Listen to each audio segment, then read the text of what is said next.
Good day, Miss Lydia. My name is Wong Yan Yang, metric number 280263.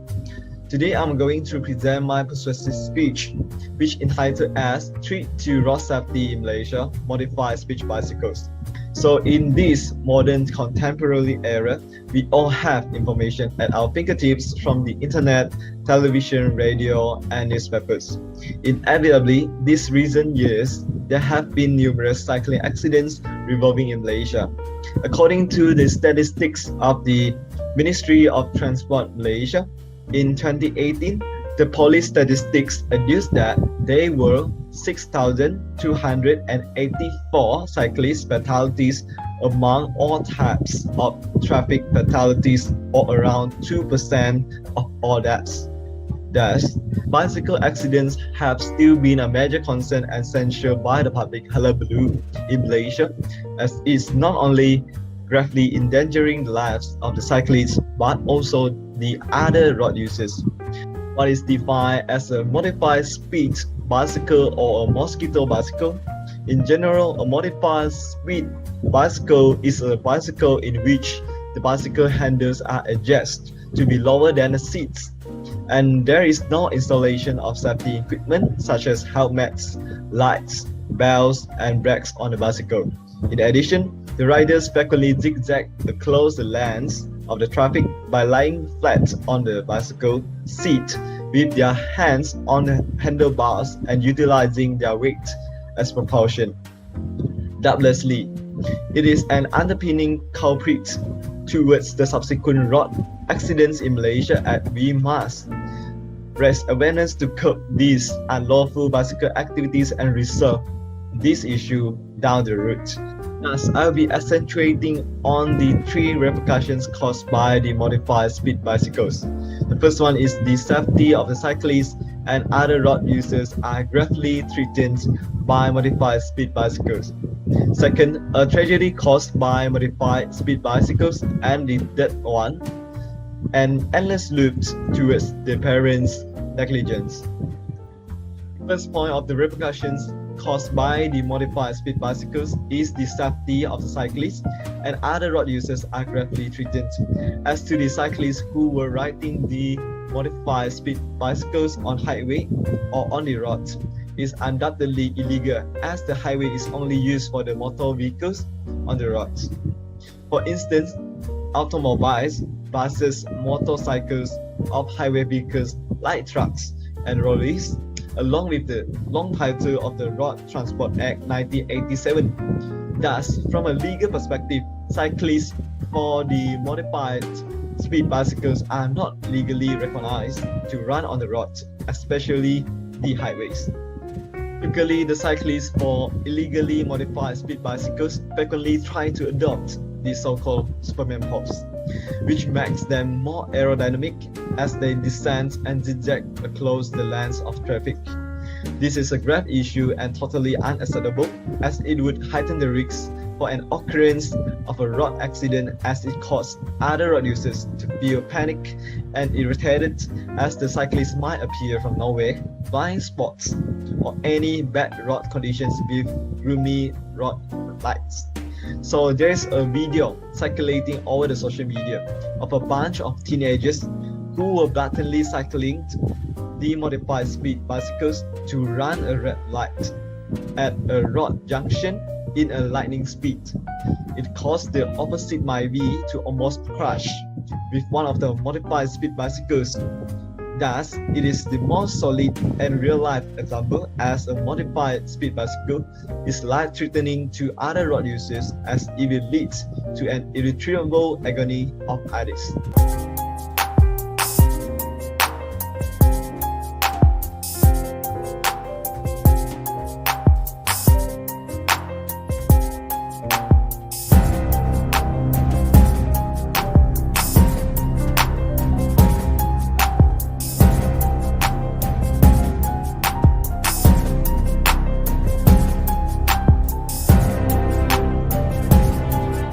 Secondly, there is a multitude of tragedies caused by the modified speed bicycles in Malaysia. Notably, in the past 2 months, there was a talking point, the well-known case of a 27-year-old sales girl, Sam cutting from up to down of the echelons of society from east to west Malaysia. So let's take a shuttle right back to the February 18th, 2017 in Johor Bahru. So at approximately 3:20 a.m., Sam Cutting, who was a 22-year-old sales girl and driving to leave her parents' house to back to her own house. In the course of heading back home, out of the blue, she collided with a group of over 30 youngsters who were cycling. 8 teens lost their lives in the crash, while another 8 were injured. This horrific tragedy occurred close to Jalan Lingkaran Dalam, Johor Bahru. The 8 victims who succumbed to their own injuries ranged in age of 13 to 16 at that time. She is currently facing a 6 years prison sentence and a 7,000 ringgit fine after being convicted of one of the crimes as the reckless or dangerous driving that caused death, as per the ruling of the Johor Bahru High Court. On top of that, she will receive a further 6 months in prison if the fine is not paid. In regards to her driving license, it will also be suspended for 3 years upon her release. Her counsel also stated that an appeal will be lodged against the charge.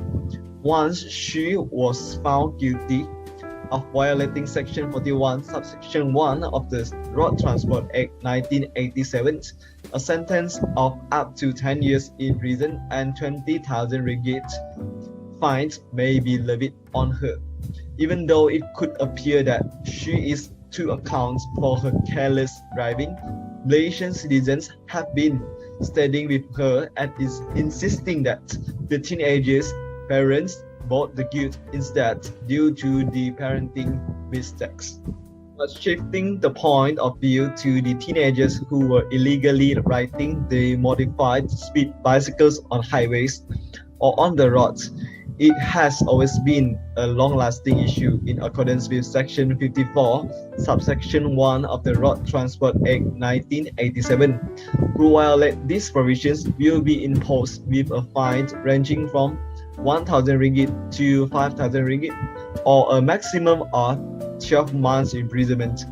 These traffic offences are comprised of reckless and dangerous driving, careless and inconsiderate driving, riding the bicycle under the influence of intoxicating liquor or drugs, or other misdemeanors. This is still an exceptional case as the cycling activity on the highways is allowed with the permission of police or the Malaysian Highway Authority (LLM). Therefore, undisputably, riding the modified speed bicycles on highways or on the roads was unlawful per se and would lead to endless road accidents in the future, as the teenagers will never abide by the existing traffic rules. Thirdly, there will only be an endless loop towards the parents' negligence if the accidents employ the modified speed bicycles of their child or children.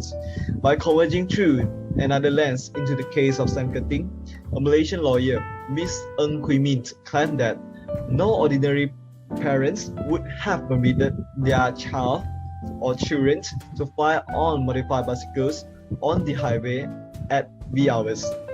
She also thinks that what occurred 5 years ago indisputably demonstrates a parent's negligence under Section 33 of the Child Act 2001, either without providing suitable arrangements for the child's supervision and care for a length of time that is unreasonable given the circumstances, or under circumstances that are unreasonable given the circumstances.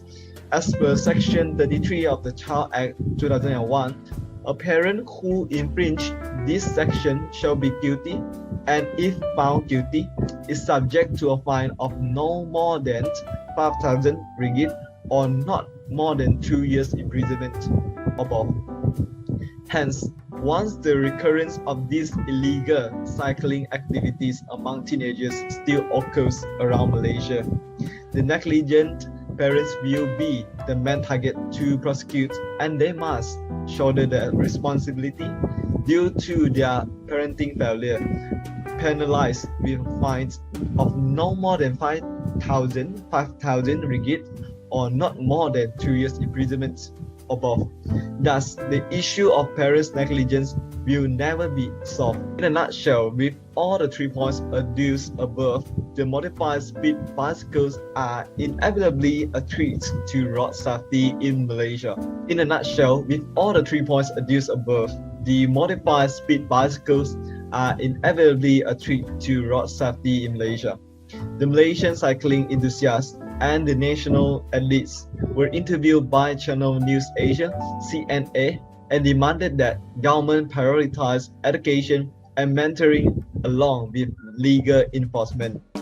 The Olympian, Mr. Mohammad Riza, told CNA that educating these groups through cycling clinics and possibly convincing them to participate in contests where safety procedures are upheld would be a better alternative. Mr. Taslim Raji, a professional BMX flatland rider who represented Malaysia and won a bronze medal at the 2019 SEA Games in Philippines, he contacted some modified speed bicycle aficionados and urged them to attempt his BMX team. What's crucial, he continued, is setting up a venue for them, instructing them in the right protocol through rules and regulations before taking control from there. We are unable just simply stop them from cycling. These boys are young. Some of them are young and energetic, so the more we try and stop them, the more probable it is they will continue to do it, as expressed by Mr. Taslim. Therefore, by garnering all the endeavors from all the sides, we can undoubtedly curb and resolve these illegal racing activities by the modified speed bicycles and giving the youth a promising future and paving the way for safe road formulations. That's all for my speech. Thank you.